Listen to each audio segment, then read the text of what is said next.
कल हमने प्रवचन सार प्रवचन सार यानी कि इसको हम कहते हैं आगम का सार।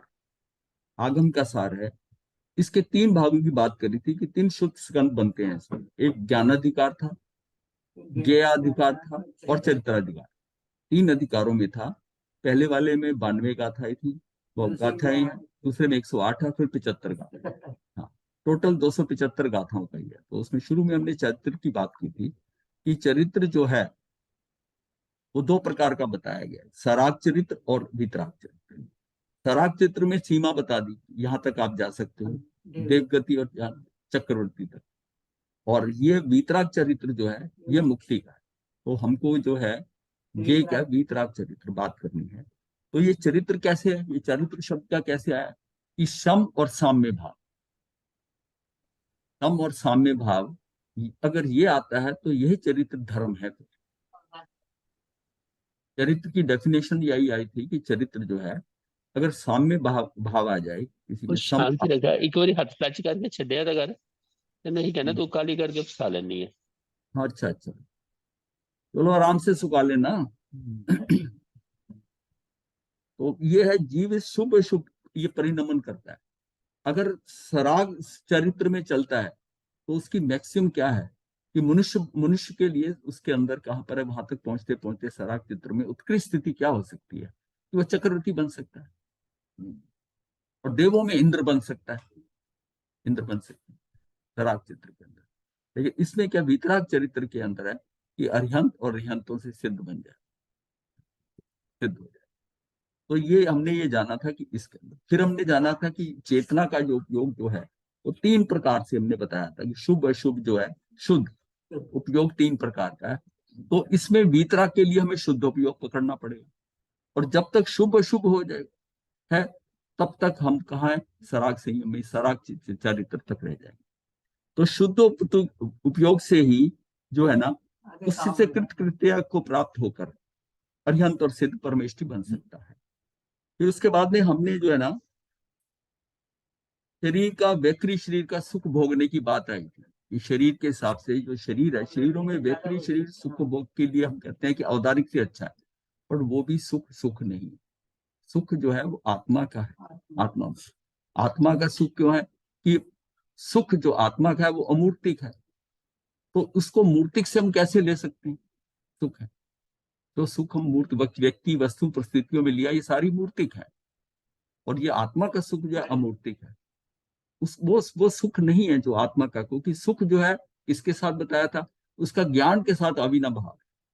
ज्ञान जिस टाइम अनंत ज्ञान होता है तो अनंत सुख आता है, अनंत सुख आता है। तो सुख की प्राप्ति किससे होती है, अब उसमें जब जाता है तो चार घाती कर्म खत्म होते हैं। तो ज्ञान अनंत ज्ञान होता है तो ज्ञानावरणी खत्म हो गया। और अनंत दर्शन हुआ तो दर्शनावरणी खत्म किया हमने पूरा शाखा। और अंतराय कर्म के अंदर आत्मवीर पैदा हो गया। तो सुख इसका मतलब मोहनी कर्म से, तो सीधा मोहनी कर्म से सुख है। और मोहनी कर्म हम जानते हैं कि वो दर्शन मोहनी है और चरित्र मोहनी है। इसका मतलब ये हुआ कि ये मोहनी कर्म में चरित्र मोहनी है, ये यहाँ पर सुख हमें देता है। तो सुख की शुरुआत कहां से होगी, दर्शन मोहनी। दर्शन मोहनीय का मतलब है कि मेरे अंदर पहले श्रद्धा गुण आ जाए। जितना जितना दर्शन मोहनीय का क्षेम या क्षय होता जाएगा उस हिसाब से मेरा जो है मुझे सुख, सुख की का सुख तो दोनों से ही है। तो पहले तो मुझे मिथ्यात्व निकालना है। और जब राग द्वेष है, सुख का सारा निर्भर करता है जिस सुख को हर प्राणी हर जीव हर गति में प्राप्त करना चाहता है उसका मेन रीजन क्या है कि उसका मोहनी कर्म। और मोहनी में सबसे बड़ा है दर्शन मोहनी है। दर्शन मोहनी, अब दर्शन मोहनी से क्या सीधा इम्पैक्ट क्या मिथ्यात्व से है। दर्शन मोहनी जितना इतना क्षय होगा मिथ्यात्व खत्म होगा दर्शन मोहनी से। इसका मतलब मिथ्यात्व ही हमको फंसा रहा है। तो मिथ्यात्व से निकलना बहुत जरूरी है। फिर हमने अंत बात ये की थी कि जो मिथ्यात्व है ना वो पेड़ कर माने तो ये जड़ है। जो राग द्वेष है वो जो है उसकी शाखाएं हैं। तो शाखाओं को काटने से जो कुछ नहीं होगा, जुड़ जड़ में जाना पड़ेगा। और ये भी जाना था हमने कि उसमें 12,345 के अंदर 10,000 मिथ्यात्व है। तो रूट में तो हमारी जो जड़ों में है वो तो मिथ्यात्व है। तो अपने को मिथ्यात्व में काम करना है। मिथ्यात्व में अगर काम करते हैं तो उसके कारण हमारा श्रद्धा गुण होता है, श्रद्धा गुण होता है। और उसके कारण हमारा नवीन कर्म का बंध नहीं होता। कैसे कि अगर मोहनी कर्म कंट्रोल कर लिया तो आगे नवीन कर्म बंध नहीं होता। पुराने कर्म अपने समय से क्षय होते जाएंगे, घाती कर्मों में हम आगे बढ़ते जाएंगे कि उनका क्षय होता जाएगा और धीरे धीरे हम वीतरागता की तरफ बढ़ जाएंगे, बढ़ जाएंगे। और जितना जितना ज्ञान पे हमारा ये क्षय होते जाएंगे उतना उतना हमारा ज्ञान पे अधिकार बढ़ता जाएगा। ज्ञान अधिकार पे उसका ज्ञान ज्ञान बढ़ने लग गया तो ज्ञान जितना उतना ही हम सजग हो जाएंगे, जितना जितना हमारा ज्ञान के ऊपर अधिकार हो। तो सारा खेल कहाँ आ गया कि मिथ्यात्व से दूर होना। उससे सारा जो है ना, मिथ्यात्व से दूर हुए तो ज्ञान आएगा, नवीन कर्म बंद नहीं होंगे। और जो काम हम चारित्र में कर रहे हैं कि इसको कर दें इसको, वो वैसा नहीं होगा जब तक मिथ्यात्व जो जड़ों में बैठा है उसको नहीं निकालना। तो मिथ्यात्व को निकालना बहुत जरूरी है। मिथ्यात्व निकलते निकलते ये भी अनंतानुबुद्धि पे काम होगा। और बाकी खेल क्या रह गया सारे गुण स्थानों में कि ये चरित्र मोहनी के ये सारे हैं जिनकी श्रेणियां हैं, इनको धीरे धीरे हमने हटाना है। तो कषाय और नो कषाय का ही खेल है सारा। तो उसका करना है, लेकिन मेन है मिथ्यात्व। और जब तक वो पड़ा हुआ है तो दृष्टि ठीक नहीं है। हम कुछ भी करते रहेंगे हमारा कार्य नहीं होगा। तो सबसे पहले तो दिशा ठीक करनी है, दृष्टि ठीक करनी है। तो मिथ्यात्व को अपने अंदर से निकालना है, उसको समझना कहाँ से शुरू करना है, मिथ्यात्व से निकालना है। और उसके बाद में चरित्र मोहनी के अंदर, अपने चरित्र के अंदर सुधार होगा। और चरित्र कैसे सुधार होगा? चरित्र में सुधार होगा कि जो खुद ही शुद्ध है उसको हम देख, उसमें रहें। भाई जो चीज शुद्ध है, अब पता है कि सारा भार राग द्वेष है। भार क्या है? व्यक्ति वस्तु परिस्थिति है। उसके ऊपर जितना भार देखते हैं उसके अंदर हमारा राग आता है। राग क्यों आता है? अच्छा भी लगता है, बुरा भी लगता है। जो कोई हमें अनुकूल है, कोई प्रतिकूल है। लेकिन एक जगह ऐसी है कि जिसके अंदर आपको कोई राग द्वेष नहीं है, राग द्वेष करनी। अगर वहां जाते हैं, हाँ, राग द्वेष नहीं देखते, इसका मतलब आत्मा में जाना। तो अधिक से अधिक आपका उपयोग आत्मा में लगना चाहिए। और उसके लगने से ही आपका जो ये चरित्र मोहनी की जो 33 स्टेजेस है, कषाय की, नो कषाय की, वो धीरे धीरे धीरे क्षीण होती जाएंगी, खत्म हो जाएंगी। और यही साथ में तो सिर्फ काम हमने कहाँ करना है? तो मिथ्यात्व पे और अंदर आत्मा में जाना है, ताकि इसके कारण हमारे अंदर जो है वो वीतरागता की तरफ हो जाए, वीतरागता की तरफ जाए। जब तक ये कषाय रहेंगे तो हमारा सराग चरित्र है, सराग चरित्र है। और ये मतलब छद्मस्त का सराग चरित्र है, और छद्मस्ता से निकला तो वीतराग चरित्र है। और यही हमारा जानने का है कि अपने को यही मार्ग पकड़ना है, कहाँ से शुरुआत करें। और इस तरह पकड़ेंगे तो बहुत ही आसानी है, सुलभ है, बहुत सुलभ। और फिर ये था कि उसके 3 उपाय बताए थे। 3 उपाय में एक उपाय हमने बात कर ली थी कि प्रथम उपाय था कि आत्म लक्ष्य की ओर जोर दिया गया। इसका मतलब क्या था कि उसका माध्यम अरिहंत का ज्ञान बताया गया था, अर्थात अरिहंत के द्रव गुण पर्याय अपने द्रव गुण पर्याय के तुलनात्मक मनन करने से। द्रव्य गुण पर्याय उनके भी है, मेरे भी, मेरे भी। अच्छा, वो कर्म बांधते नहीं है, इसका मतलब मैं भी नहीं कर्म बांध सकता। मैं आत्मा तो हम कहते हैं कि जो आत्मा ही परमात्मा है। विभाग जाने की बात अलग है, वो तो गलत रास्ता है विवाह में जाने का। पता जो वो करते हैं वही मुझे करना है ना। तो विवाह में कोई भेजता थोड़ी है, जाता मैं खुद ही हूं। तो उसका मतलब यह है कि स्वे की ओर आकृष्ट होना है। अब हमारा सारा काम रह गया कि हमारा लक्ष्य कहाँ से है, कि हमने बाहर से हटके यहां तक कि अभी अरिहंतों को भी अगर हम पूजनीय समझते हैं बाहर से, वो भी काम नहीं करेगा। देवगुरु धर्म को जब तक आप बाहर से देख रहे हो, इनके द्वारा मेरा कार्य हो जाएगा, तब भी नहीं होगा। आपको अपने अंदर से कार्य करना। हाँ, उनके गुणों का आप तुलनात्मक कर सकते हो, ये बात बड़ी स्पष्ट है इसमें कि दूसरों के गुणों के, उनके गुणों को देखकर वैसी आप रुचि कर सकते हो, आपके अंदर रुचि पैदा हो जाए और उसकी श्रद्धा हो जाए कि ये गुण बहुत अच्छे हैं और ये मेरे में आने चाहिए। उस भावों से अगर करते हो तो ठीक है। अगर उसका तुलनात्मक आपकी क्रियाओं से है और वो कुछ ऐसे चीज थे कि वो विशेष थे, वो हो गए, ऐसा कुछ नहीं है। उनकी आत्मा और आपकी आत्मा में कोई फर्क नहीं है, कोई फर्क नहीं है। और जो पुरुषार्थ उन्होंने किया वो आप कर सकते हैं। अब इसको एक ही जन्म को उनके कंपैरिजन मत करो, उनसे पीछे भी उन्होंने जो पुरुषार्थ किया, अब उस स्टेज में आ जाओ। वो जो अरिहंत, जो तीर्थंकर बनते हैं, अर्जुन बनते हैं, उन्होंने अपना पीछे भी साधन ऐसा किया ना, शायद संकल्प ली, कुछ लिया, अपने कर्मों को हल्का करा, हल्लू कर्मी बने, और अगले भव में आकर ऐसी अवस्था में आए कि वो सिद्ध कर गए। तो हम उनके एक स्टेप पीछे अगर देख लें, हमने अगर वो नहीं है तो वहां से तो कर सकते हैं ना, कोई बहुत पीछे से तो चला नहीं है। जिनके भी भव देखते हैं पीछे 2 भव से सारा कार्य हुआ है। तो स्थिति, हाँ, मतलब ये जो धारा ये क्यों है कि ये धारणा निकालनी है अपने अंदर से कि वो तो विशेष थे इसलिए वो पा गए और हम पा नहीं सकते। ये गड़बड़ है, ये गड़बड़ है कि वो विशेष थे, उन्होंने पा लिया, हम कमजोर। तो उसमें क्या है कि आपका जो आत्म बल है, आत्म वीर्य करने का, वो पहले ही आप देखिए, जिस व्यक्ति को ये पता हो कि इस लड़ाई में मैंने हार जाना है, मैंने हार जाना है, वो पहले ही हार मान के बैठे, पहली हार मान के, उसका उत्साह ही नहीं पैदा हो, उतना उत्साह। भाई जब युद्ध होता है तो अपनी जीत को लक्ष्य रख के होता है, जीत को लक्ष्य। और सबसे ज्यादा के युद्ध जो में सबसे ज्यादा काम करता है ना, वो व्यक्ति का स्वाभिमान होता है, से लड़ता है वो स्वाभिमान से कि मैंने कोई गलती, कुछ ऐसा मुझे हारना नहीं है, तो स्वावलंबन उसका हाँ जिताती, वो जिताती है। और जाते जाते अंततः मतलब पलट जाता है सब कुछ। और जो पहले ही हारा हुआ है, तो ये हमारी किसी भी साधना को करते हुए हमें लगता है कि हम नहीं ये कर सकते, जो दूसरों ने किया है वो हम नहीं कर सकते, ये भाव आता है कि वो स्पेशल थे तो हम वहीं रुक गए। जो उन्होंने किया हम भी कर सकते हैं। ये हो सकता है कि हम, उन्होंने जो पुरुषार्थ पीछे से किया, आप उनके परिणाम देख रहे हो, उनके प्रयोग नहीं देख रहे। प्रयोगों को अगर उनके देखें कि उन्होंने क्या क्या प्रयोग किए थे, हम वहां से शुरू हो जाए, वहां से शुरू हो जाए। तो यहाँ ये जो पुरुषार्थ है ना, ये इसमें, और फिर पुरुषार्थ में क्या है कि जब वो सब करके वो अक्रिय है, सिद्ध है, मतलब अपने को सिद्धों के सामने रखना है ना, वो क्या कर रहे हैं, मैं उसको यहाँ करना शुरू कर दूं। वो अक्रिय है और सुख में है, तू उसको सुख पाने के लिए जितनी क्रियाएं करता है तू दुखी हो रहा है, तू अक्रिय होना शुरू कर देना अगर वैसी, तो वहां तक पहुंचेगा ना।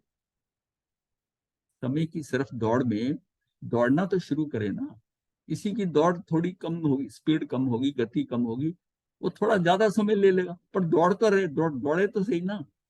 अब हमने दौड़ ही नहीं शुरू की, तो इस केस में प्रथम उपाय जो है आत्म लक्ष्य की ओर जोर दिया, और फिर द्वितीय उपाय जो है वो ज्ञान का था कि हम यहाँ से हम है कि प्रथम उपाय यहाँ दिया, और दूसरा उपाय जो था आगम ज्ञान, हाँ आगम ज्ञान था, कि इसमें द्वितीय उपाय में शास्त्र अध्ययन की प्रेरणा दी गई। यानी तभी हमें ज्ञानाधिकार होगा ना। पहले तो हमारी दृष्टि ठीक हुई कि काम कहाँ करना है, कैसा है, क्या क्या है। अब हो गया कि इसको करना कैसे है, करना कैसे है, उसमें प्रथम वो हो गया कि हम कैसे तुलनात्मक ज्ञान करें, किससे तुलना करें, जिन्होंने पा लिया, जिन्होंने पा लिया। हम तुलना किससे करते हैं, जो हमारे साथ वो भी लटके हुए, हमारी तुलना नीचे है, हमारी तुलना ऊपर नहीं है। जिन्होंने पा लिया उसको लक्ष्य आगे रखकर, लक्ष्य हमेशा बड़ा ही होता है, तभी कार्य होता है, तभी कार्य होता है। तो इसलिए द्वितीय जो है शास्त्र अध्ययन की प्रेरणा दी गई। इसमें अब हमको वीतराग सर्वज्ञ देव द्वारा प्रतिपादित परत संसार, यानी संसार से निकलने का, परत संसार शरीर और भोगों से निवृत्त आचार्यों द्वारा रचित शास्त्रों के स्वाध्याय से स्वरूप की श्रद्धा में बहुत स्थिरता आती है। अब हमको इन शास्त्रों से पढ़कर वो कहते हैं सुख त्याग में है, भोग में नहीं। अभी तक हमने ये समझा कि मेरे पास व्यक्ति वस्तु परिस्थितियां अच्छी होंगी, अनुकूल होंगी, तब मुझे आएगा, तो इसका मतलब भोग से सुख माना कि उनको उनको भोगते हुए मुझे आराम मिलेगा, सुख मिलेगा। वो कहते हैं उसका त्याग कर, सुख तेरा त्याग में है। क्योंकि तू जिस जिस सुख को तू प्राप्त कर रहा है, ये मूर्तिक सुख जो है ना, ये मूर्तिक सुख तेरे मूर्त पे ही आएगा, तेरे शरीर पर ही आएगा, क्योंकि ये मूर्तिक सुख है। व्यक्ति वस्तु परिस्थितियों से अगर तुझे कोई सुख मिल रहा है तो तेरे शरीर के स्तर का है। आत्मिक सुख जो है वो अमूर्त सुख है, अमूर्त सुख है, उनसे हटने पे ही आएगा। जिसका जैसा धर्म है, स्वभाव है, वैसे ही उससे क्रिया होती है, जैसा भाव होता है वैसे वैसी होता क्रिया जैसी वैसा है। भाव हाँ, और वैसा भाव, वैसा ही परिणाम। वैसे परिणाम होंगे। तो तुझे अपने उस पे जाना है। तो ये हमने दूसरा कर लिया। तृतीय में आया कि उपाय में स्वयं पर भेद विज्ञान की ओर प्रेरित किया है। वो ज्ञान हो गया। अब कर्मों को रोकना आने वाले की ज्ञान में। अपनी तो निकल ही नहीं पाएंगे, नवीन बनते रहे और पुराने कटते रहे तो कैसे काम होगा। तो स्वयं पर भेद विज्ञान की ओर प्रेरित किया है कि स्वाध्याय के फल तो स्वयं अर्थात अपने शुद्ध स्वरूप को जानना ही है।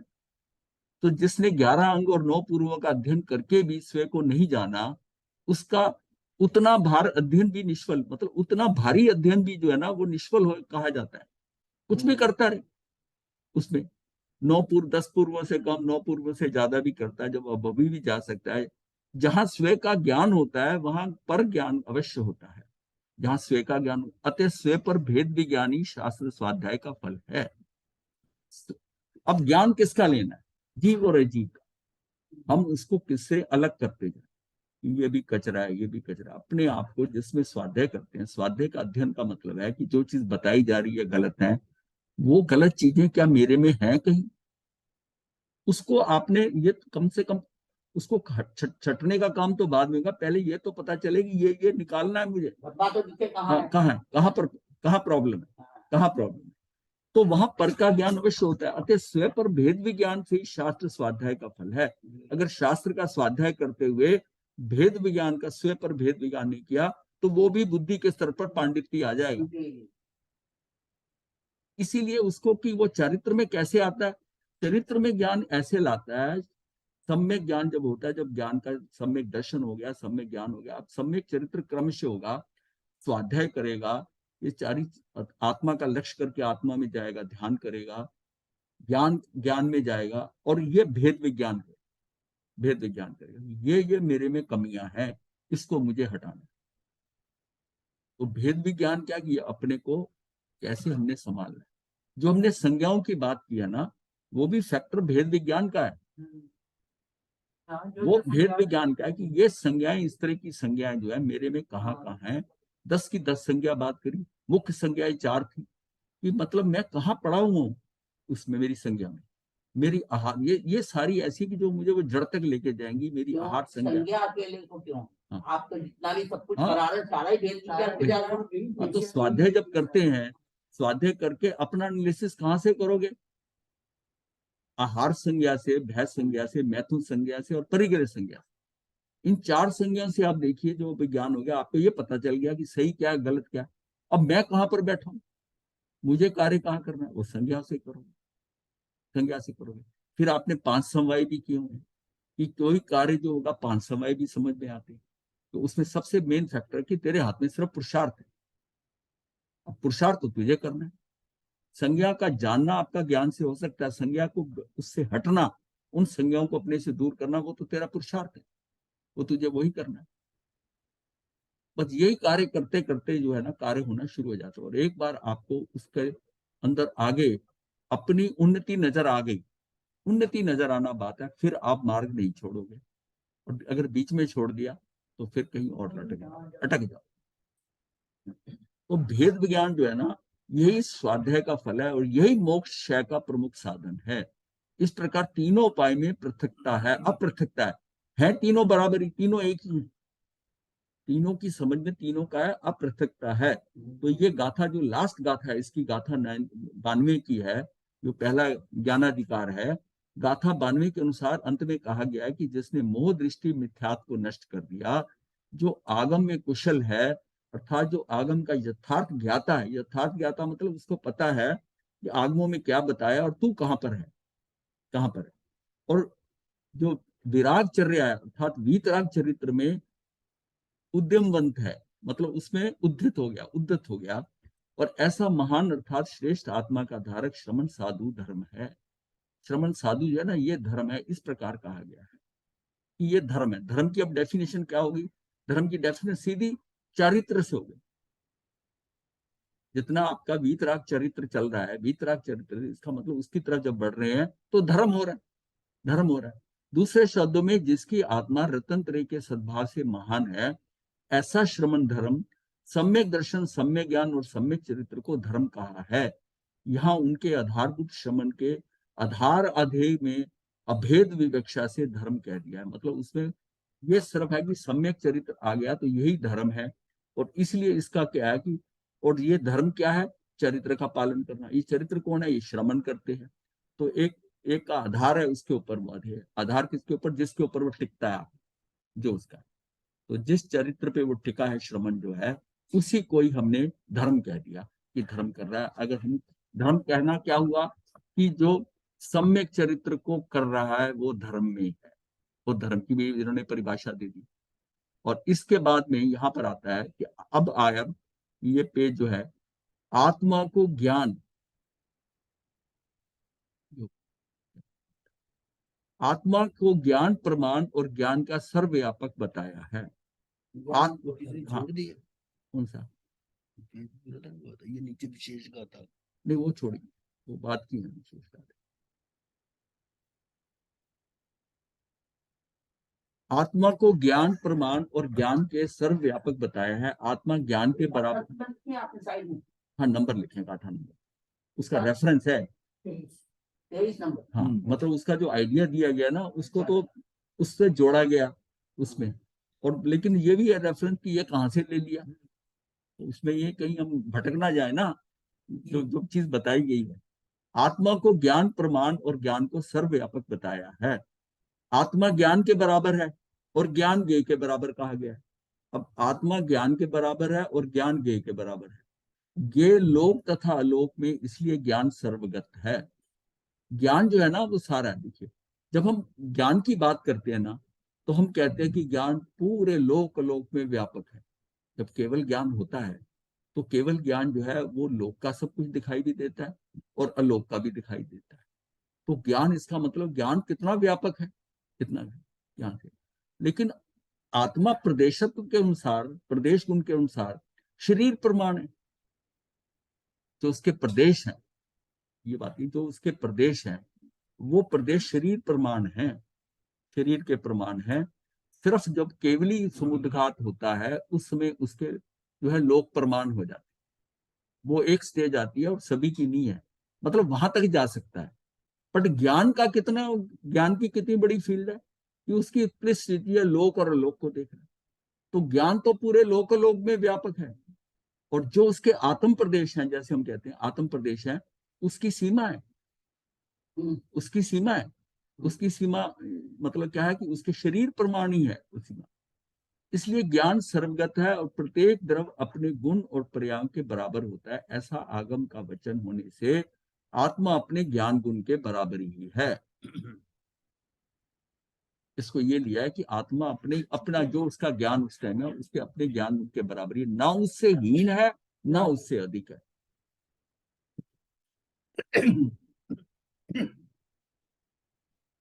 ये बात मतलब समझ में आ गई तो ठीक है कि आत्मा अपने ज्ञान गुण के बराबर ही है, ना उससे हीन है ना अधिक है। ज्ञान गुण गे अर्थात जानने योग्य पदार्थों के बराबर होता है, और गे जो है वो लोक तथा लोक के समस्त पदार्थ है।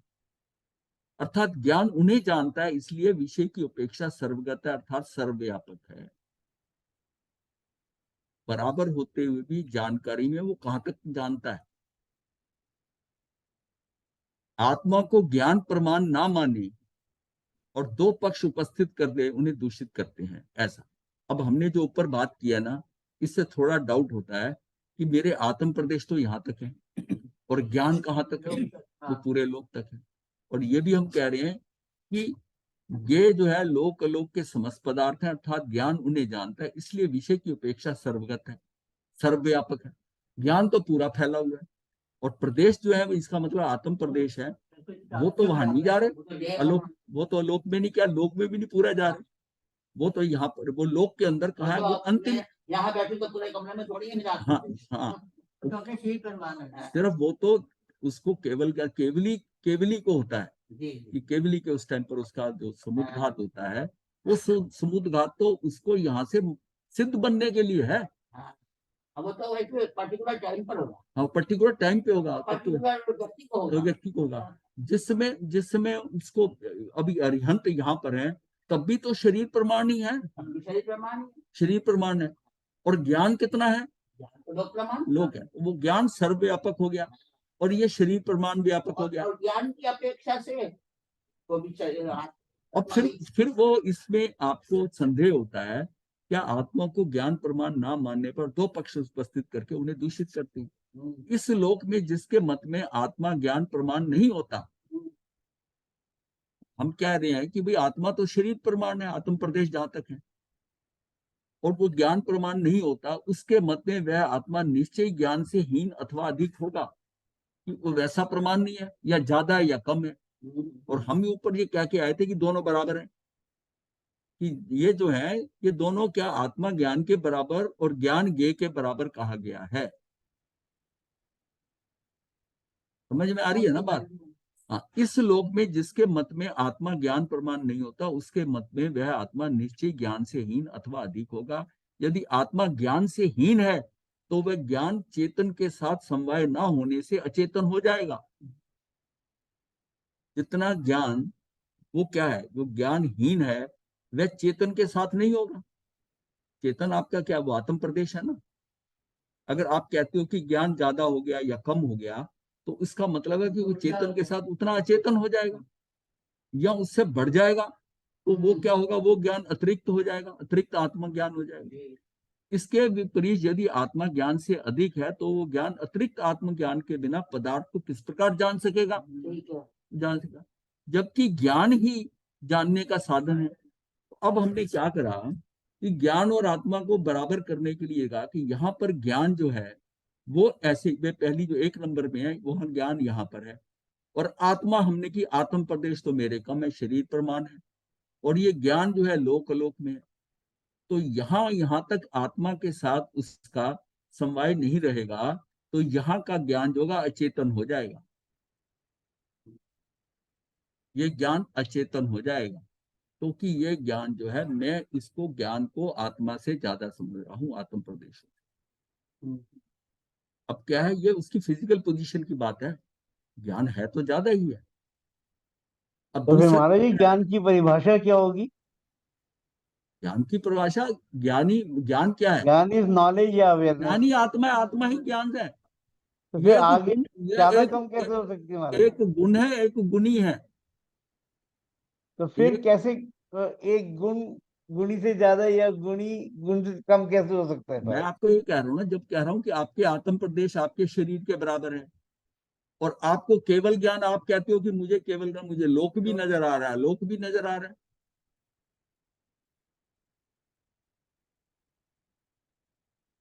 तो आपको पकड़ो ना, पहली क्या है, ये मतलब ये थ्योरम के हिसाब से हो रहा है कि पहले जो है ना, वो पहले हमने क्या कहा कि ये लोग तथा लोक के समस्त पदार्थ है, ज्ञान उन्हें जानता है, इसलिए विषय का ये क्या हुआ कि हमने कहा ज्ञान, ज्ञान जो है आत्मा का ज्ञान जो है और ये बराबर है। अब ज्ञान, इसका मतलब है कि ज्ञान जो है वो अगर बहुत दूर तक अलोक तक चला गया है और आत्मा हम कहते हैं आत्म प्रदेशों तक है, तो इतने पोर्शन का जो ज्ञान है ना, इसमें अचेतन होगा, ये ज्ञान नहीं है यहाँ पर आएगा, हाँ ये अचेतन हो यहाँ गया। हट जाएगा अचेतन। और नीचे क्या लिखा है अचेतन के नीचे? समवाय नहीं है उसका, इसका समवाय नहीं है ना, आत्मा का समवाय तो चाहिए ना उसकी। अच्छा, अच्छा। हाँ, उसका समवाय चाहिए, उसके संयोग से ही ज्ञान जो है ना कि जितना है। और अगर ज्ञान आप समझते हो कि ज्ञान कम है और आत्म प्रदेश ज्यादा है, अगर फैलते हैं जब पूरे में लोक में फैले हैं, तो ये अतिरिक्त आत्मा हो जाएगी, ज्ञान यहाँ रह जाएगा, ये अतिरिक्त आत्मा है। ये जब तक लाइनें नहीं बनाई थी ना, ये पूरी गाथाएं, ये पूरा समझ ही नहीं आ रहा था 24-25 गाथाएं कि ये गाथाएं हैं क्या है, कि एक को ये इसको ज्योमेट्री की तरह प्रूव करके समझ आ रहा था, जो लिखा हुआ वो ध्यान में नहीं आएगा। इस श्लोक में जिसके मत में आत्मा ज्ञान प्रमाण नहीं है, इसका मतलब आत्मा जो है ज्ञान प्रमाण ही है। ज्ञान जो है आत्मा के प्रमाण, वो उसका चाहे एरिया यहाँ तक है, वो शरीर के प्रमाण में ही है, इतनी छोटे से आकार में है, और ज्ञान उतना है, इसका मतलब दोनों बराबर है यहाँ पर, क्योंकि उस ज्ञान ने ही ज्ञाकार होना है, उन ज्ञान ने ही ज्ञाकार होना है। डायग्राम बहुत दिमाग से बनाया आपने। ये जो है ना, इसको बहुत एकदम क्लियर इसको कर रहा है। इसको शब्द करते करते समझ नहीं आ रही थी, समझ नहीं आ रही थी कि ये कैसे कैसे ये प्रूव कर रहे हैं, कोई समझ बात ही नहीं आ रही थी। यही बात समझ आ रही थी कि ज्ञान लोक में अलोक में है, और आत्म प्रत्यय, ये तो बात समझ में आ गई। समझ आ रहा था, लेकिन इससे आपने जो शो किया ना, ये हाँ। एकदम इससे क्लियर हो गया, बहुत क्लियर है। इससे क्लियर हुआ कि हमारा जो है इस ज्ञान की भांति आत्मा भी सर्वव्यापक है, ऐसा सिद्ध करते हैं। 26वीं गाथा में फिर जाके सिद्ध हुआ कि ज्ञान में होने से सर्वज्ञ भगवान सर्वगत अर्थात सर्वव्यापक है। और उन भगवान के विषय होने से जगत के सभी पदार्थ तद्गत अर्थात उन भगवान में प्राप्त हो रहे हैं, वो आ रहे हैं और झलक रहे हैं। जबकि ज्ञान सर्वव्यापक है, तब उससे तन्मय रहने वाला सर्वज्ञ भी सर्वव्यापक है, ये सिद्ध हुआ। अब ज्ञान ना तो गे में जाता है, ना गे ज्ञान में जाता है, ऐसा प्ररूपण किया। निश्चय से आत्मा ज्ञान स्वभाव वाला है और पदार्थ उस ज्ञानी अर्थात आत्मा के गे स्वरूप है। ज्ञान जो है निश्चय से आत्मा ज्ञान स्वभाव वाला है, आत्मा ही ज्ञान है, ज्ञान ही आत्मा, ये तो हो गया, इसका मतलब ज्ञान स्वभाव है उसका। और यानी कि गुण, गुण भी क्या है, गुण और गुणी एक ही है, दोनों है।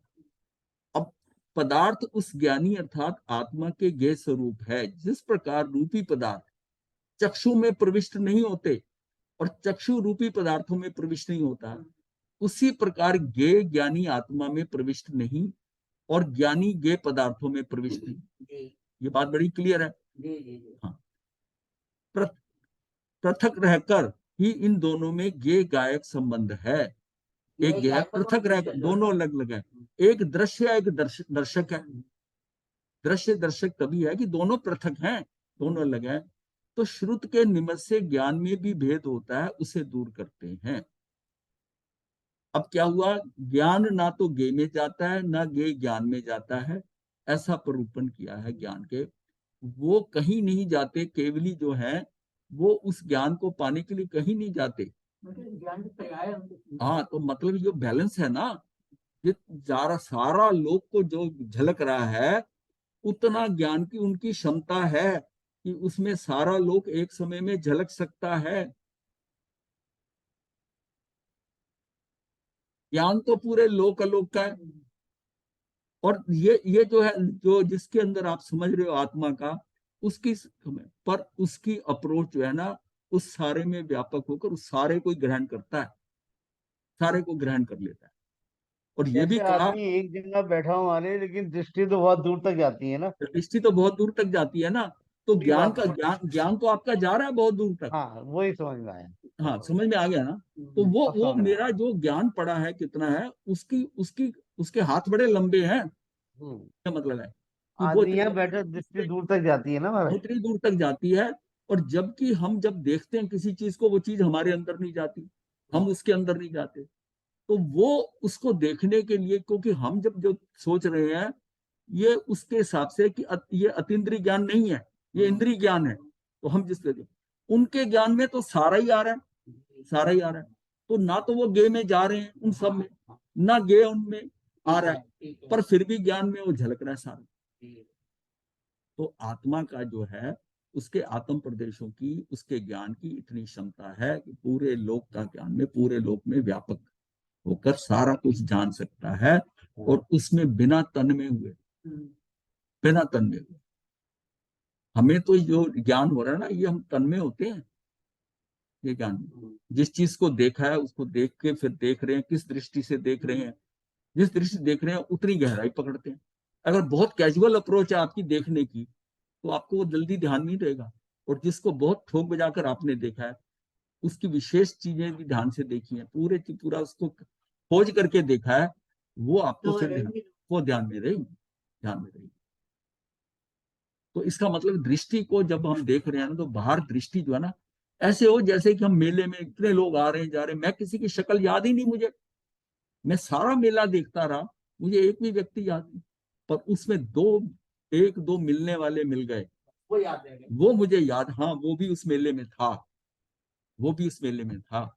जहाँ ये तन्मयता हुई, यह तन्मयता हुई, वही वो टूटा। ये जो तन्मयता है ना, ये भी उसका मोह है, हाँ, मोह है। ये उसका मोह है। हाँ, ये उसका कोई ऐसी चीज नहीं है, क्योंकि कर्म अगर बंध रहा है तो उसके मोह के कारण कि ये मेरा मित्र है, ये मेरा फलाना रिश्तेदार है। जहाँ तन्मयता हुई, हाँ, वही वो जो ज्ञान एक गतिशील हो रहा था, हाँ हाँ जो हम वही लोग तक हाँ।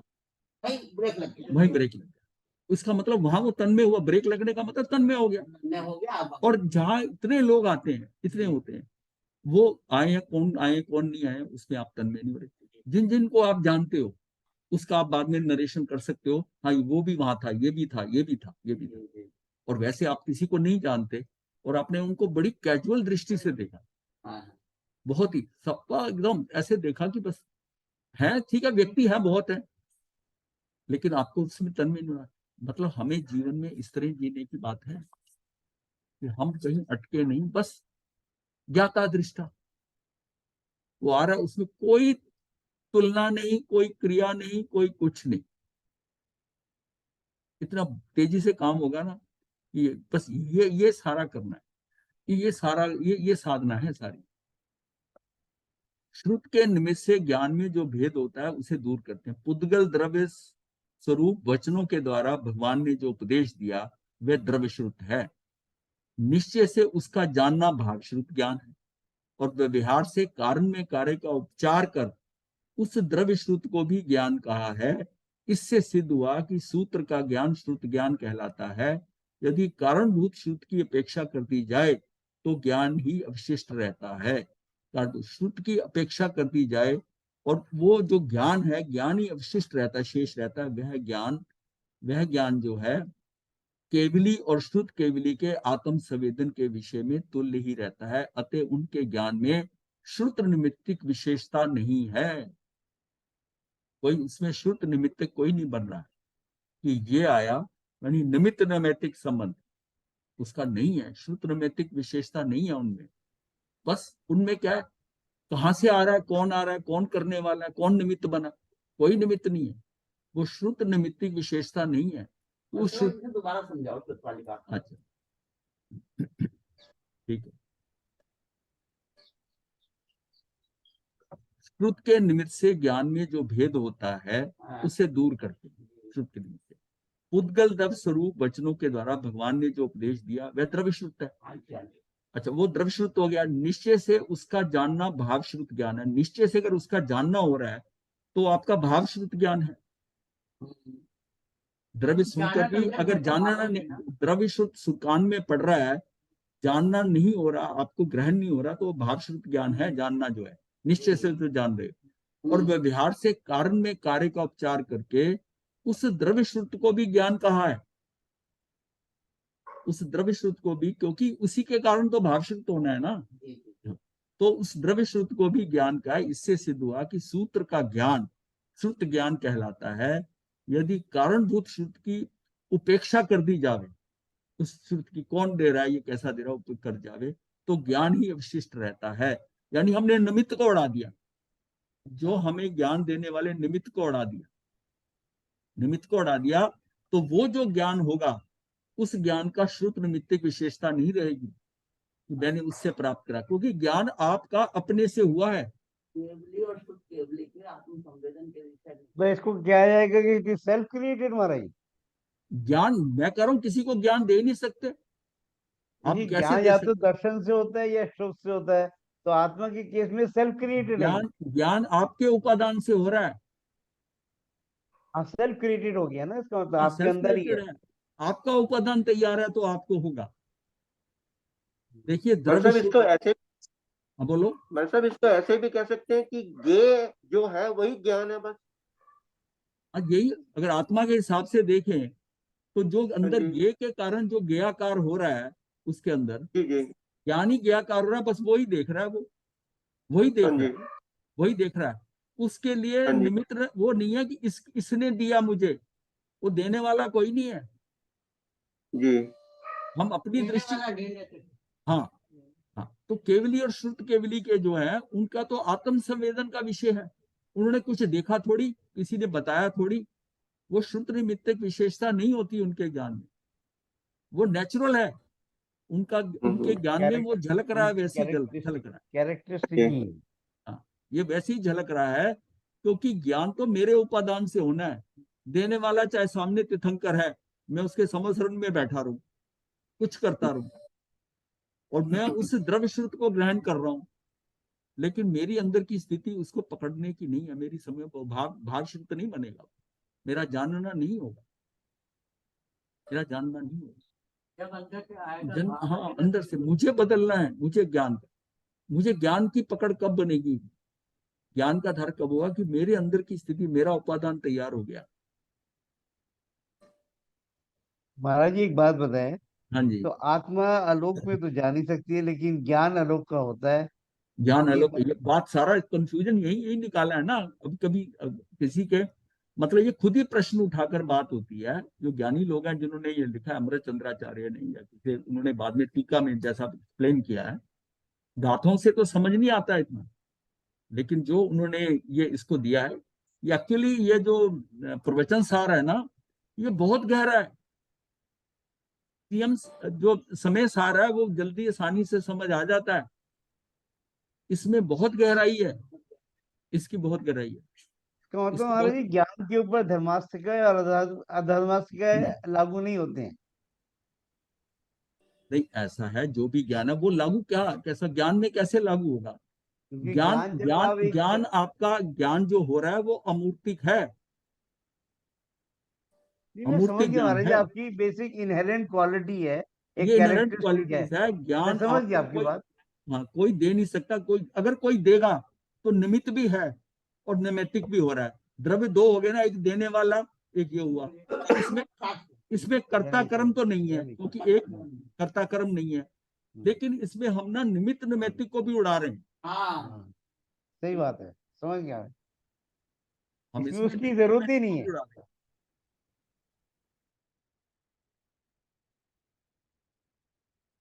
आपके लिए तो निमित्त निमित्तिक हो सकता है कि आप देख रहे हैं किसी चीज को, आपका वो निमित्त बन गया गे, और वो ज्ञान आपका ट्रांसफॉर्म हुआ तो उसने ट्रांसफॉर्म कर दिया, वो निमित्तिक ज्ञान आपने आत्मा ने देख लिया, आप देख रहे हो।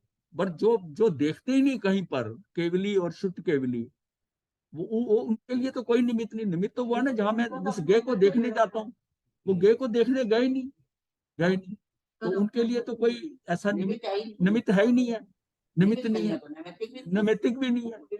हाँ, वो तो निमित्त, स्व में ही लीन रहते हैं। हाँ, वो निमित्त में है। और इसीलिए जो है ना, वो निमित्त नहीं है, निमित्त नहीं, हम तो पर्पसली कर रहे हैं तो हम तन्मय हो रहे हैं। उनको तन्मय होने की जरूरत नहीं है। अब ये बात है कि जब हम कहते हैं कि वो तो अपनी आत्मा में रहते हैं, पूरे ज्ञान को जानते हैं, हाँ, वो उसमें वो आता रहेगा। और हमारा खंडित होता रहता है, हम विभाग में चले जाते हैं बार बार। सिस्टम इफेक्ट हो रहा है, लो सिस्टम होगा इंटरनेट में। आत्मा ही ज्ञान है। मतलब हमें जो अब ये बात समझ में आ जाती है कि जो जानता है वह ज्ञान है, जो जानता है वो ज्ञान ही जानता है ना। आत्मा ज्ञान के द्वारा गायक नहीं है, अब बिल्कुल किंतु वह स्वयं ही ज्ञान रूप परिणमन नहीं। करता है। वो किसी के द्वारा गायक नहीं है, वो खुद उसमें परिणमन और अपने को ही देख रहा है। तो फिर निमित्त नैमित्तिक संबंध कहाँ हुआ? और सब पदार्थ ज्ञान में स्वयं स्थित रहते हैं। आत्मा ज्ञप्ति क्रिया का करता है। ये जो क्रिया हुई है ना, उसका करता जरूर है आत्मा, कि वो जो ज्ञान है, जो ज्ञान का रॉ मटेरियल उसके पास है, जो बाहर से इंफॉर्मेशन आ रही है, वो उसी में कन्वर्ट हो रही है, और उसको वो देख रहा है, उसको देख रहा है। तो ये क्या है, इसमें ज्ञान उसका कारण है। आत्मा गुणी है और ज्ञान गुण है। गुण गुणी में प्रदेश भेद नहीं है। आत्मा गुणी है और ज्ञान गुण है, गुण गुणी में प्रदेश भेद नहीं है। इसलिए आत्मा ही ज्ञान है और ज्ञान ही आत्मा है। जिस प्रकार अग्नि और उष्णता में अभेद है, अग्नि की उष्णता या जल की शीतलता ले लो, उसी प्रकार आत्मा और ज्ञान में अभेद है। वही आत्मा है जिसको जान रहा है, जो जान रहा है, दोनों एक है, एक है, दोनों एक है। जानने वाला, इसको जाना जा रहा है। हाँ, वो एक ही है, उसी में ही वो आ रहा है, उसी को ही वो देख रहा है, वो अपने में ही देख रहा है अपने को। हम अपनी दृष्टि से ना सोचे, हम गे को बाहर से देखते हैं, इंद्रियों से बाहर जाता है, तो आप ये समझते कि मैंने देखा, मैंने उधर देखा ही नहीं, तो मुझे मिला ही नहीं। मैं उधर निगाह अपनी लेके जाता हूँ, मेरा ज्ञान जो है वहां जाता है। कौन जाता है? उपयोग जाता है। उपयोग जाता है। उपयोग दो तरह का होता है, ज्ञानोपयोग और दर्शनोपयोग। मैंने उसका क्या हुआ, पहले पहले दर्शनोपयोग हुआ, फिर उसको देखकर मुझे ज्ञानोपयोग हुआ। उस उपयोग से जो जो भी पिक्चर आई आपकी आंखों के थ्रू, रेटिना के थ्रू अंदर गई, वहां पर जो अंदर आत्मा में जो मटेरियल पड़ा है वो उसी फॉर्म में पिक्चर बना गया, क्योंकि वो मेज कुर्सी या जो भी चीज थी वो चल के तो आई नहीं उसमें। ये अपने आप को उसने उसी टाइम उस समय के अंदर उसने अपने आप को मोल्ड कर लिया। जिसमें मोल्ड किया वही तो देखने वाला है, वही देखने वाला है, वही देखने वाला है। रीजन यह है कि जब केवली के ज्ञान में प्रति समय वो ज्ञान झलक रहा है और बदल रहा है, हम मोटिवेशन में तन्मय हो जाते हैं। हाँ, हम तो तन्मय होते हैं, क्योंकि हमने देखकर हम तो उसको बुलाकर लाए, हम तो उसको आंखें खोलकर बुलाकर लाए, फिर आए, फिर वो कन्वर्ट हुआ, वैसा देख रहा है। तभी हमारा ज्ञान दर्शन इकट्ठा नहीं है, हमारे दोनों उनका जो है, उनका ज्ञानोपयोग और दर्शनोपयोग केवली का इकट्ठा है, क्योंकि एक समय के अंदर दोनों ही होने हैं, फिर अगले समय में दोनों में जो परिवर्तन आएगा वो भी आना है। उनका एक एक समय का नहीं है। हमारा इंद्रियों का, पांचों इंद्रियों का ज्ञान जो है, हमने वहां जो निगल गए, हमारी आंख ने देखा, वो एक समय में होगा। उसको देखने के बाद में जो उसका वर्ण, गंध, रस, स्पर्श है, ये सारा इंद्रियों से जो देख रहे हैं, सब एक एक समय में अलग अलग हो रहा है। उसको हम इकट्ठा नहीं कर सकते। फिर वो उनको लेके आए हैं, ये है। और फिर हमारा जो है, हमारा ज्ञान कैसा होता है, अवग्रे या वाय, हमारी उसमें भी स्टेजेस हैं, और वहां सारा ज्ञान जो है उसमें अवग्रे वगैरह कुछ नहीं है। वो ज्ञान खुद वहां चलकर आत्म प्रदेशों में आ गया, वही आया, और जहां आया वही देखने वाला है। उसने कुछ नहीं किया, उसको ना तो तन्मय होने की जरूरत है। हम कहते हैं ये झलक रहा है, शायद भाव में झलक रहा है ज्ञान। तो ये तो महाराज जी आपने ज्ञान और दर्शन की गुण आत्मा के बता दिए। ये है ना, अपने को क्लियर करना है ये कि कैसे होता है। ये तो संदेह होंगे आपको, और ये एक बार में नहीं समझ आएगा, आप कई बार आप करेंगे तो अब आपको गहराई से पता चलेगा। उन उन प्रसिद्ध जीव पौद्गलिक द्रव्य द्रव्य जातियों के वह समस्त विद्यमान और अविद्यमान पर्याय निश्चय से ज्ञान में अपनी अपनी विशेषता लिए वर्तमान काल संबंधी पर्यायों की तरह विद्यमान रहते हैं। जो उनकी जो पर्याय हैं, जो उसने देखी है, उन्होंने देखी है, समस्त विद्यमान और अविद्यमान। जो वर्तमान में है वो विद्यमान है, जो भूत में चलेगी अविद्यमान है। पर्याय निश्चय से ज्ञान में अपनी अपनी विशेषता लिए हुए वर्तमान काल संबंधी पर्यायों की तरह विद्यमान रहते हैं, वो भी रहते हैं। इसलिए इनके ज्ञान को ये बताया कि ज्ञान जो है भूत, भविष्य और वर्तमान सारे एक ही हैं। ज्ञान चित्रपट के समान है। जिस प्रकार चित्रपट में भूत, भविष्य और वर्तमान काल संबंधी वस्तुओं के चित्र युगपत प्रतिभाषित रहते हैं, उसी प्रकार ज्ञान में भी भूत, भविष्य और वर्तमान काल संबंधी द्रव्य पर्याय प्रतिभाषित रहते हैं, ज्ञान में रहते हैं। पुरानी बात याद आती है ना, ये तो मैंने देखा हुआ है, ये तो करा हुआ है। वो प्रतिभाषित होते हैं, प्रतिभाषित होते रहते। निश्चय से जो पर्याय उत्पन्न नहीं हुए हैं और जो उत्पन्न होकर नष्ट हो गए हैं, वे अतीत और अनागत काल संबंधी समस्त पर्याय यद्यपि असद्भूत पर्याय हैं। असद्भूत पर्याय हैं। असत मतलब असत्य, वो कहाँ है कि जो अतीत में चली गई और जो आएंगी अभी तक, वो तो, हाँ, वो तो असद्भूत पर्याय हैं। वर्तमान में अविद्यमान रूप है।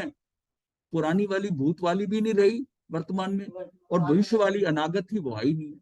तथापि ज्ञान में प्रत्यक्ष होने से चिंतित सद्भूत है।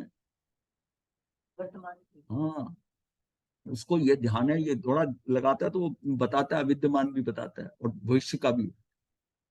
यदि अजात यानी अनुत्पन्न यानी अनागत जो है, यदि अजात, अनुत्पन्न और विनिष्ट पर्याय केवल ज्ञान के प्रत्यक्ष नहीं होते हैं, तो उसे ये दिव्य ज्ञान, सबसे उत्कृष्ट ज्ञान, ऐसा कौन प्ररूपण करते हैं? केवल ज्ञान की उत्कृष्टता इसी में ही है कि वह अतीत अनागत पर्याय को भी प्रत्यक्षवत स्पष्ट जानता है। तो महाराज जी ये समझना ठीक होगा कि आत्मा में ज्ञान, दर्शन और काल एक ही समय में होते हैं। हाँ, केवली के तो ऐसे ही है, समय भी एक ही समय एक में समय सब में कुछ एक तीनों। समय में एक समय में, और फिर ज्ञान और दर्शन इकट्ठा हो रहा तो है। फिर महाराज जी तो कोई पर्याय तो होगी नहीं फिर। वो पर्याय का वही है, वो जो कुछ देख रहे हैं, जिसमें पर्याय का मतलब होती है अवस्था। अच्छा। पर किसकी अवस्था? जो देख रहे हैं वो एक ही चीज है, वो तो उस ज्ञान के अंदर कन्वर्ट हो रहा है, तभी तो वो तन में नहीं हो रहे। तन में आप किस में होते? किसी दूसरे में तन में होते। ये तो जो जहां हो रहा है वो वही, वो जैसा हो रहा तन है वो में तो झलक रहा है, वैसे भी आपको नहीं हो पता सकते चल। महाराज जी, अमूर्ति है तो फिर तन में कैसे होंगे? तन में नहीं होंगे। नहीं होंगे क्योंकि अमूर्तिक है ना। हाँ, समझ गया महाराज जी। महेश्वरी जी, एक चीज और भी है। एक ही समय में भूत, भविष्य और वर्तमान हाँ, हम कैसे देख सकते हैं? हम नहीं देख सकते, ये केवलियों के लिए है, ये जो बात हो रही है। नहीं, वो तो ठीक है, मतलब वो है ठीक है, केवलियों के लिए। इसका मतलब ज्ञान की ये प्रॉपर्टी तो हमारे ज्ञान की भी यही होगी ना। ज्ञान तो वही है। आज वो हमारा शिवक्षम उतना नहीं है, क्या नहीं हुआ, तो हम उसके वहां तक नहीं पहुंच पा रहे। लेकिन ये ज्ञान तभी कहते हैं कि टाइम इज ऑलवेज नाउ, वर्तमान में है, वो चीज है। हमें नहीं पता चल रही, हम कहते हैं ये भूत में, ये भविष्य में।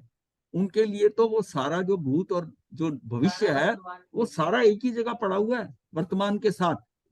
जो वर्तमान सामने नजर आ रहा है उसके साथ भूत भी नजर आ रहा है और भविष्य भी नजर आ रहा है। तभी उनका त्रैकालिक ज्ञान कहते हैं। त्रिलोकी, त्रैकालिक, तीनों लोक का। और तीन लोग नहीं, अलोक भी आता है। जी। नहीं, कहते हैं ना, मतलब एक समय में एक ही काम होता है, तो वो फिर आपका ये अपने से है, वो वो छदमस्त का है। अच्छा जी। वो उनके पे छदमस्त का उनका है। कोई चीज लागू नहीं होती। मैंने भी बताया ना कि वर्ण, गंध, रस, स्पर्श इंद्रियों के वो सारे अलग अलग समय में होंगे। जी। हाँ, तो वो सारे अलग अलग होते हैं। उसका अगर एक समय में दर्शन है तो ज्ञान दोनों अलग अलग समय में होंगे। ज्ञानोपयोग और दर्शनोपयोग अलग अलग है। केवली के ज्ञानोपयोग, दर्शनोपयोग सारे एक ही समय में है। देखिए, नो ओवरलैपिंग। ये हमारे आत्म प्रदेशों की आत्मा की उत्कृष्ट स्थिति है। हमने इसको खराब किया हुआ है, जो आवरण के कारण हमारी शिवक्ष में वैसा नहीं है। हिरालाल जी, देयर इज नो ओवरलैपिंग। हाँ, रॉ मटेरियल वही है, जिसमें मति श्रुत हो रहा है, यही रॉ मटेरियल अवधि ज्ञान में हो जाता है। थोड़ा सा निर्मल हुआ, यही मन परवे हो गया, और यही केवल ज्ञान हो गया। अब ज्ञान की कोई क्वालिटी थोड़ी बदली अंदर, वही बदली। जी मतलब ये तो हमारी स्टेजेस हैं, भेद है। हमारी स्टेज के हमारी हिसाब से। स्टेजेस, हाँ, हमारी स्टेजेस है। हमारी जितनी जितनी आत्मा निर्मल होती जाएगी, उतना उतना हम ज्ञान में आगे बढ़ते जाएंगे।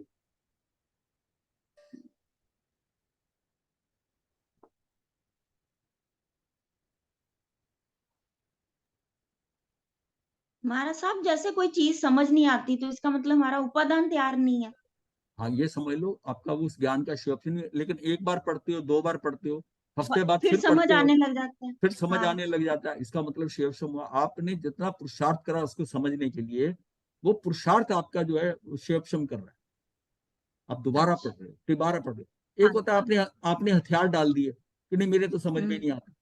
एक होता है कि हम्म। नहीं, इसको भी आया, मैं किसी से बात करूं, चर्चा करूं, करते करते करते उसको आ जाएगा। हम्म।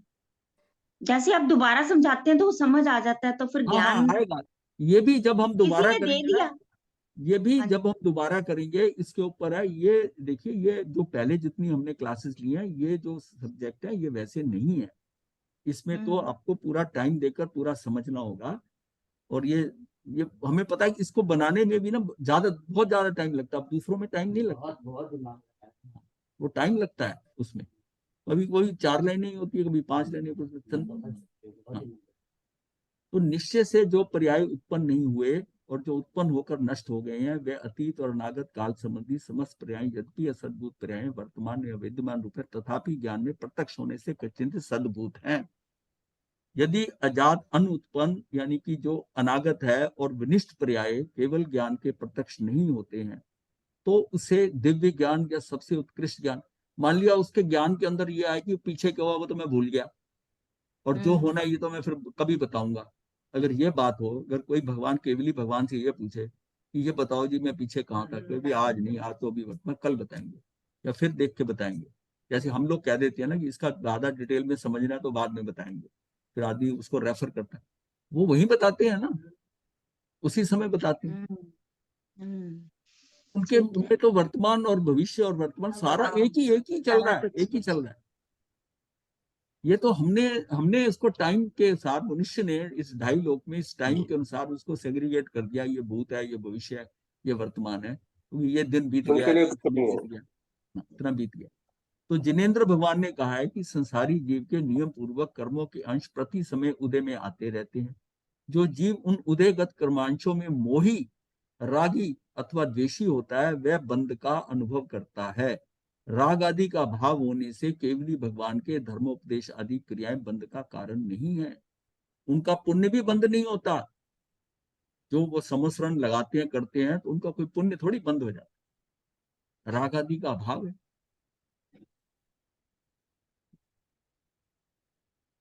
इसका मतलब जो है ना, ये मतलब जितना आप निष्पक्ष होकर, निष्पक्षता आती जाएगी, निरपेक्ष होते जाएंगे, मतलब जहां जहां आप सापेक्ष हैं वहां फंसते हैं।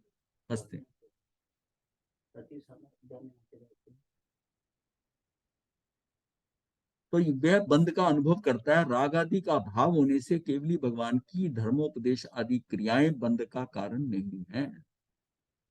जिस प्रकार स्त्रियों के मायाचार रूप प्रवृत्ति स्वभाव से ही होती है, उसी प्रकार अरिहंत के अरिहंत अवस्था के काल में स्थान विहार करते करते रुक जाना, मतलब स्थान कहीं स्थान पर रुक जाते हैं, विहार करते करते रुक जाना। निषदा यानी कि निषदा मतलब बैठना कहीं टिक कर, तो वो क्या समसरण में आसीन होना।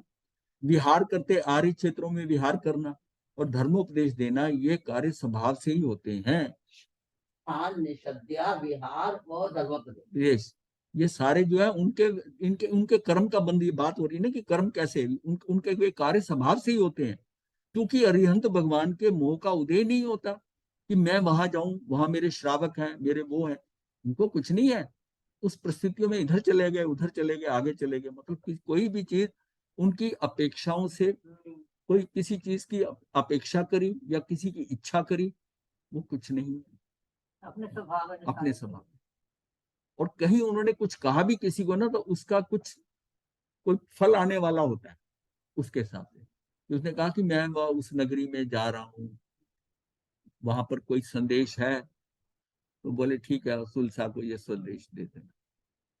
वो इसलिए, वो संदेश सुलसा के लिए नहीं था, उसके लिए था, इसमें परिवर्तन आ जाए।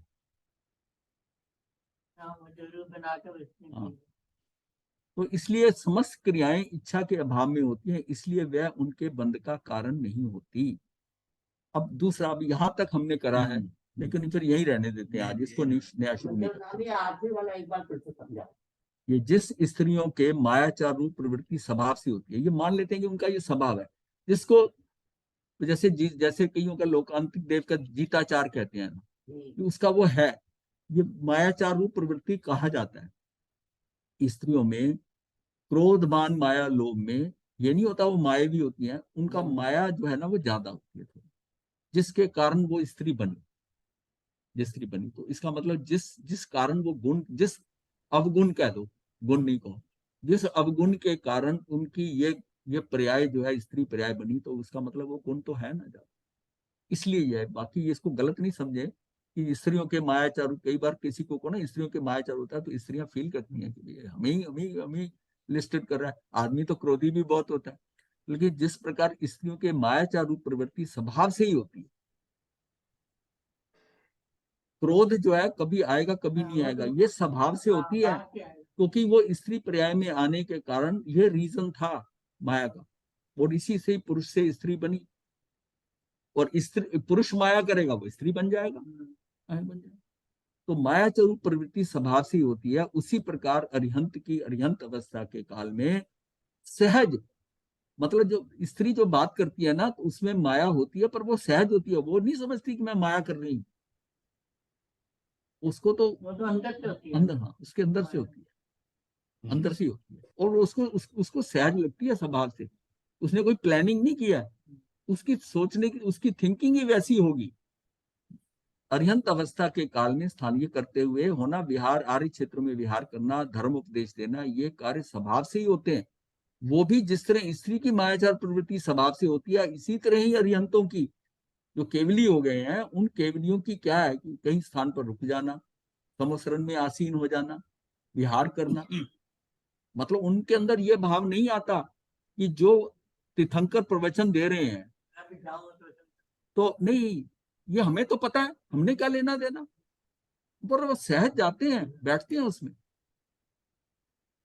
ये किस्म से जैसे आचार होता है ना कि तीर्थंकर का प्रवचन हो रहा है यार, तो वो केवली, जबकि केवलियों को वहां से कुछ सुनना और जानना नहीं है, उसको कुछ वहां से कुछ लेना नहीं, जो उनके ज्ञान में झलक रहा है वो उनको भी पता है।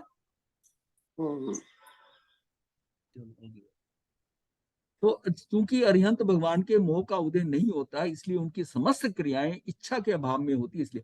इसलिए कहा जाता है कि हम भी कोई कार्य जो करें, क्योंकि हम भी, हमारी आत्मा भी सिद्धों जैसी है, हम भी जो कार्य करें जैसे वो इच्छा के अभाव में करते हैं, हम भी वैसा करना शुरू करें। इच्छा नहीं होती तो कर्म बंद ही नहीं होगा। हम भी अपेक्षाएं ना करें, ये ऐसा करे, ये ऐसा करे, इसको ऐसा करना चाहिए हमारे लिए। जब हमें पता है सब कुछ वैसे क्यों करता है, अपेक्षाएं क्यों रखता किसी से, क्योंकि अपेक्षाएं आपको दुखी करती हैं। क्योंकि होना जो होना है वो कर्मों के अनुसार होना है, और आप अब बुद्धि के अनुसार आप सोचते हो कि ये आदमी मेरा ऐसा करे, ये मेरे हिसाब से चले, वो नहीं होगा, आप दुखी होंगे, आप दुखी होंगे। ज्ञानाधिकार पूरा हो गया। हाँ, ये ज्ञानाधिकार पूरा हो गया। ये 92 महाराज जी, दुख को भी हम खुद ही बुलाते हैं कि तू आ जा। हाँ, दुख आता नहीं है, दुख होता नहीं कुछ, दुख हमारी खुद स्थिति बुलाते है। हैं। जिस दुख से आप दुखी हो रहे हो, उससे कोई सुखी हो रहा है। ये तो आपकी अप्रोच है ना कि उसको आप दुख मानते हो। हाँ जी। महाराज जी, आज का व्याख्यान का निष्कर्ष ये समझें कि मिथ्या और कसाई कैसे हमारे ज्ञान को धूमिल कर देते हैं। हाँ, ये है। जब हमने उसके पहले कल तक जो हमने किया था, कहीं ना कहीं कल तक हमने तो जो किया था, कल तक जो हमने किया था उसमें लास्ट में हमने कहा था कि मिथ्यात्व रूप्स में है। देखिए, कर्मबंध दर्शन मोनी और चरित्र मोनी का सारा खेल है। दर्शन मोनी को हैंडल करने के लिए वो रूट्स हैं, वो जड़ है, आपको वहां काम करना पड़ेगा। लेकिन आप सारा काम शाखाएं काटने का कर रहे हो, टहनियां काट रहे हो, शाखाएं काट रहे हो, ऐसा नहीं करो, ऐसा नहीं करो। रूट्स में वो पड़ी है, वो फिर जड़ में पड़ा हुआ है। आपको ये कार्य रूट में करना है, अंदर से नीचे से करना है, जड़ में, कि ये जड़ से मेरे अंदर से निकल जाए। और इसके लिए क्या है कि तुझे करने के लिए बहुत श्रद्धा चाहिए, आस्था चाहिए। देखिए, ये कार्य जो होता है उसमें बड़ी आस्था चाहिए। वो आ गई एक बार, दर्शन मोहनी पे काम हो गया, श्रद्धा आ गई, आपका कार्य हो गया। ये श्रद्धा इसका मतलब नहीं आई है, और ये आने के बाद अनंतानंद का फिर रह क्या गया सम्यक दर्शन में। और सम्यक दर्शन का मतलब है कि आपका सिस्टम सारा राइट डायरेक्शन मिल गई आप, फिर अपने आप सहज में। फिर क्या होगा, फिर कर्म बंधेंगे, सब कुछ ही वो सारा क्या होगा, अबुद्धि पूर्वक होगा, बुद्धि पूर्वक नहीं होगा। और ये शक्ति हमारी आत्मा में है। आत्मा की एक शक्तियों में 21वीं शक्ति है कि जो हमारी जो है इसको करती है। आप ये लाओगे मतलब आएगा, मतलब अपने को ज्ञान को इस तरह समझना है कि ज्ञान मेरा ये गुण है, आत्मा का गुण है।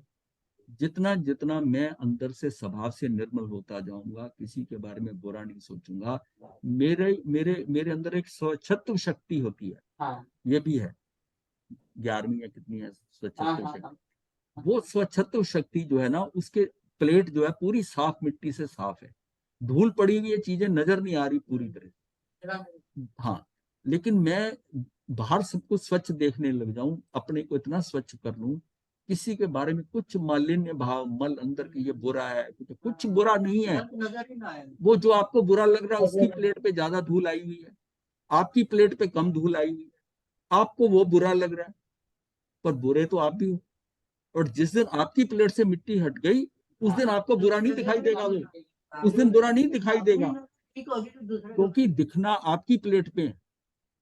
जो आप देख रहे हो, जो जितना व्यक्ति आपको खराब नजर आ रहा है कि उस पे धूल है, वो धूल के कारण आप जो देख रहे हो वो हमारे अंदर की है, हमारे अंदर की है। जिस दिन जो है वो प्लेट साफ हो गई, जो शीशा जिस आत्मा में झलक रहा है वो साफ हो गया, उस दिन जो चीजें बाहर से खराब भी आ रही हैं, मेरे सामने खूनी भी आ रहा है, वो मुझे खूनी नहीं लगेगा, वो उसके अंदर वो प्रभु ही नजर आएगा। ये खराबी उसकी नहीं है, खराबी मेरी अपने अंदर की है। बालकनी के पीछे पड़ोसन के कपड़े गंदे दिखते थे उसको हाँ, तो। दूसरे के कपड़े दिखते ही गंदे हैं, और जब अपना शीशा साफ हुआ तब उसको कोई कपड़े साफ दिखने कपड़े लगे। साफ दिखने लगे। तो आपको क्या, अपने को खुद शुद्ध करते रहे तो बाहर सारा सुधारना का है, अंदर सुधारना है। हम बाहर सुधारने की कोशिश कर रहे हैं, इसलिए काम नहीं। सुधारने की कोशिश करते हैं तो यही गुरुदेव की आज्ञा से चतारी मंगलम अरिहंता मंगलम सिद्धा मंगलम साहू मंगलम केवली पनतो धम मंगलम चतारी लुगुत्मा अरिहंता लुगुत्मा सिद्धा लुगुत्मा साहू लुगुत्मा केवली पनतो धम्मो लुगुत्मो चत्तारी शरणम पवज्जामि अरिहंते शरणम पवज्जामि सिद्धे शरणम पवज्जामि साहू शरणम पवज्जामि केवली पनत्तम धम्मम शरणम पवज्जामि। ये 4 शरणें दुख हरने और न शरणा कोई, जो भक्तरानी करे आचरण उसका अजर अमर। गुरुदेव व्याख्या करा दीजिए। मथेन वंदनामी। वंदनामी। माया